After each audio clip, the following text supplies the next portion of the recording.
तो याहिया सिनवर की मौत, जो मैं अभी भी मानता हूं छोड़ के मारा गया है, पहले से इनके कब्जे में था, फाइल क्लोज होने जा रही है।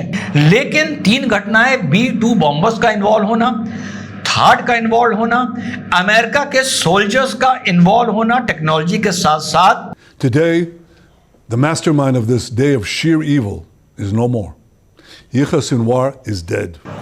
तो साहब याहिया सिनवर को लेके क्या खबरें आ रही हैं ये आप लोगों को पता होगी। हर जगह ये बताया जा रहा है ये अक्टूबर 7 का खलनायक था, जिसकी वजह से लगभग 1250 बेगुनाह इजरायली मारे गए, अपहरण हुए, बलात्कार हुए, बुजुर्ग मारे गए, महिलाएं मारी गईं, बच्चे मारे गए।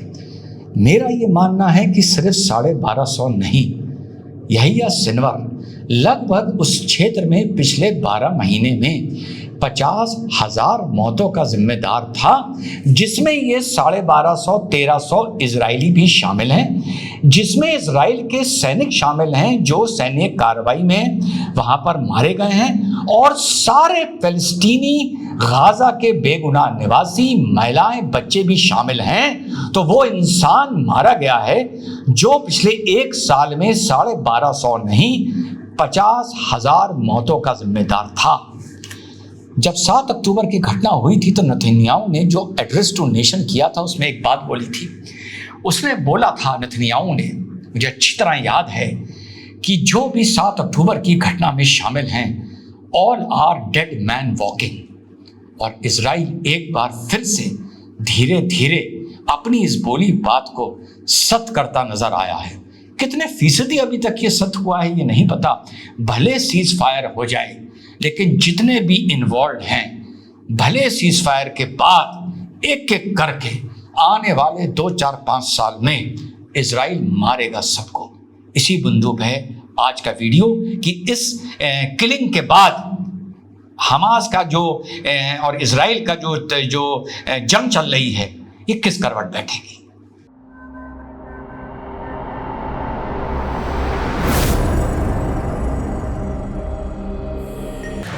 हेलो, नमस्कार, सत श्री अकाल, अस्सलाम वालेकुम। कैसे हैं जनाब? लोग कहते हैं 1250-1300 बेगुनाह इजराइलीज़ का जो 7 अक्टूबर 2024 में अटैक हुआ था, जिसमें बलात्कार, जिसमें बच्चों की हत्या, जला के मार देना, अपहरण करना, बुजुर्गों को मारना, ये इंसान उसके लिए जिम्मेदार था। मेरा मानना है कि ये 1250 उस दिन 7 अक्टूबर को इजराइलीज़ के साथ जो हुआ उसके लिए जिम्मेदार था। उसके बाद जो 300-350 इजरायली सैनिक हलाक हुए ये उसके लिए जिम्मेदार था, और लगभग 45-46 हज़ार जो फिलिस्तीनी गाजा के निवासी और वेस्ट बैंक के मौत के घाट उतरे ये उसके लिए भी जिम्मेदार था। ये इंसान सिर्फ 1250 मृत्यु नहीं बल्कि 50,000 मौतों का सीधा जिम्मेदार था। मौत आई, देर से आई, पर दुरुस्त आई। डीएनए जांच कैसे हुई? डीएनए ऐसे हुई कि जब 1989 में इसको लाइफ इम्प्रिजमेंट हुई थी और इजराइल की जेल में इसको बंद किया गया था। 2 सैनिकों की, इजरायली सैनिकों के अपहरण और हत्या का इस पर आरोप था। लेकिन 2011 में एक सोल्जर के एक्सचेंज में गिलैड नाम था उसका, I am missing the whole name, लगभग 1050 फिलिस्तीनी आतंकी छोड़े गए थे। इसी से आप अंदाजा लगा लीजिए कि एक इजरायली की क्या अहमियत है और एक फिलिस्तीनी आतंकी की क्या अहमियत है। 2011 में फिर ये छोड़ा गया था। उसके बाद ये जो इनका मिलिट्री विंग था उसका सर्वे सर्वा बन गया, और जो एक तरह से इनका सॉफ्ट फेस था, व्हाइट कॉलर फेस था, पॉलिटिकल फेस था, उसका सर्वे सर्वा बन गया था इस्माइल हनैया। याद है साहब, आज से जब इस्माइल हनैया मारा गया था, मैंने आप लोगों से शायद 4-5 महीने पहले जो लोग जुड़े हुए होंगे, मैंने कहा था कि लीडर को कहीं कहीं अपना पूरा काम खत्म करने के बाद मारा जाता है, कि अगर आप लीडर को पहले मार देंगे तो आप पर ह्यूमन राइट्स का, यूएन का, आपके मित्रों का, आपके दुश्मनों का, मीडिया का, एमनेस्टी का इतना दबाव पड़ जाएगा कि भैया लीडर तो मर गया, आप खत्म करिए, खत्म करिए। लेकिन लीडर तो मर गया, लेकिन इजराइल को तो भाई ये पता होगा कि एक जाएगा तो 2-4 महीने बाद फिर से दूसरा आ जाएगा। दूसरा यहां पर आने में हमारे प्रॉब्लम हो रही है, जो हिजबुल्लाह को भी हो रही है और इस तरह के संगठन को होती है, जहां पे लीडरशिप बड़ी लंबी हो जाती है, वहां पे सेकंड इन कमांड को चार्ज संभालना बड़ा मुश्किल होता है। जिस तरह से अब नजरुल्लाह के बाद वहां पर हो रहा है हिजबुल्लाह का, और अब यहां पर भी ये प्रॉब्लम देखने को आई थी। तो आम तौर पर यही होता है। तो मैंने उस दिन ये बोला था, यार ये सबको इतने नौटी हैं, ये सबको पकड़ के बैठे हैं, इन्हें जिसको जब मारना है ये तब मारेंगे, लेकिन ये वक्त से पहले अगर मार देंगे तो सीज फायर हो जाएगा।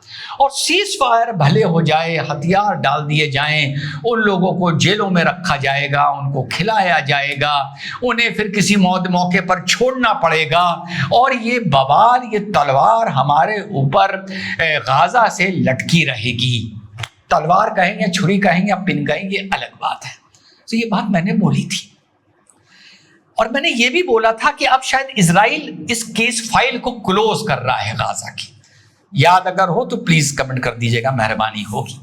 इस्माइल हनैया निपटे, अब ये निपटे। अब ये 3 लोग भाग रहे थे, इनको देखा गया, शक हुआ। शक होने के बाद जब इन पे फायरिंग करी गई तो 2 एक बिल्डिंग में घुस गए और एक बिल्डिंग में घुस गया, उसके हाथ में गोली लगी।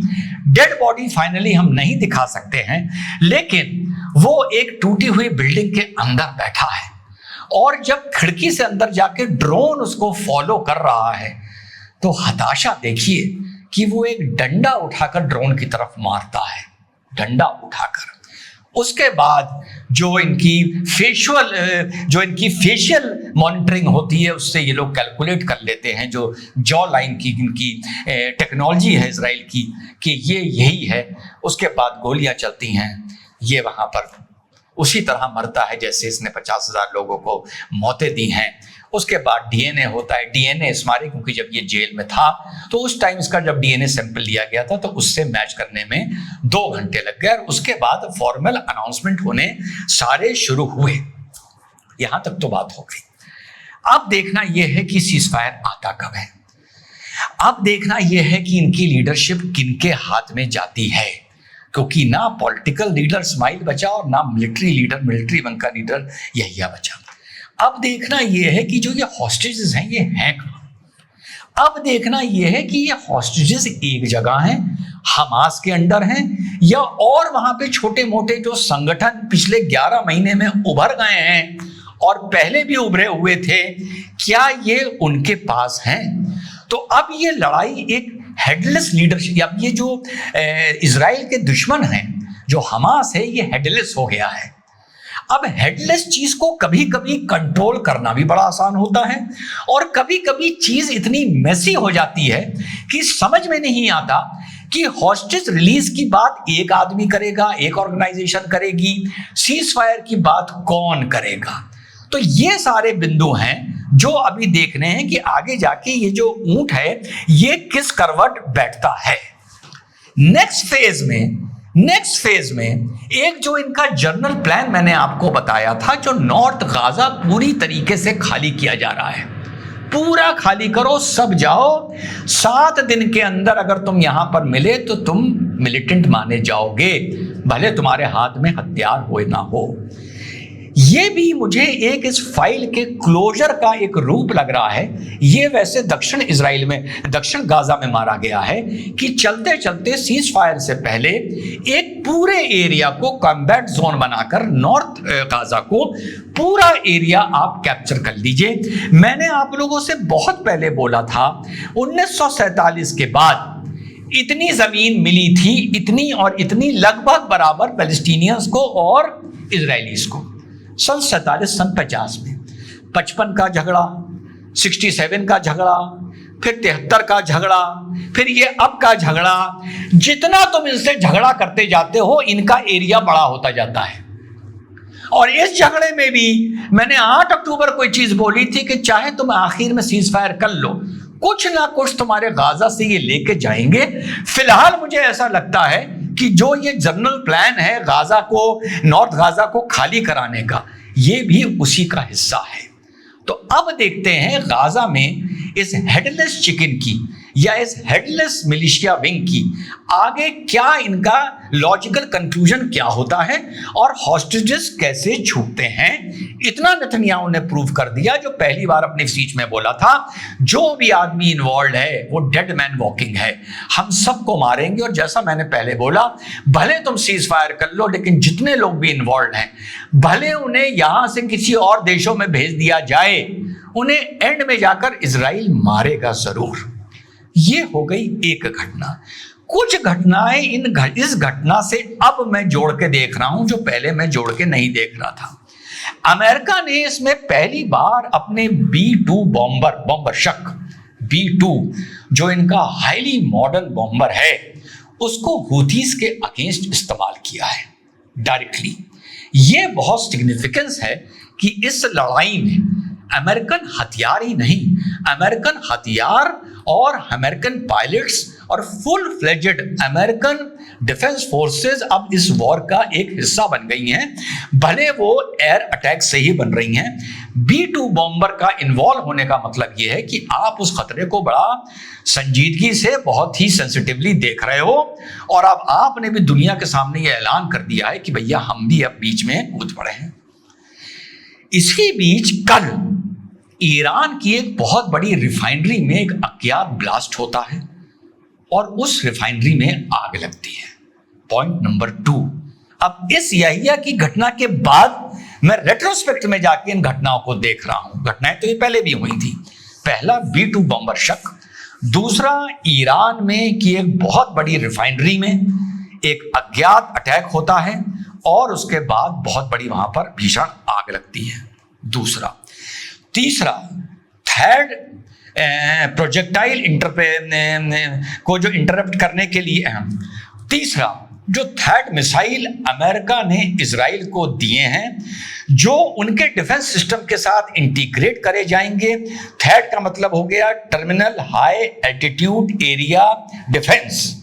ये अमेरिका का ये भी बहुत आधुनिक हथियार है जो अभी तक इजराइल के पास नहीं था, और पिछले 3 दिन में अमेरिका ने अपने थर्ड मिसाइल्स जो आयरन डोम के साथ इंटीग्रेट होंगे उसका एक हिस्सा बनेंगे।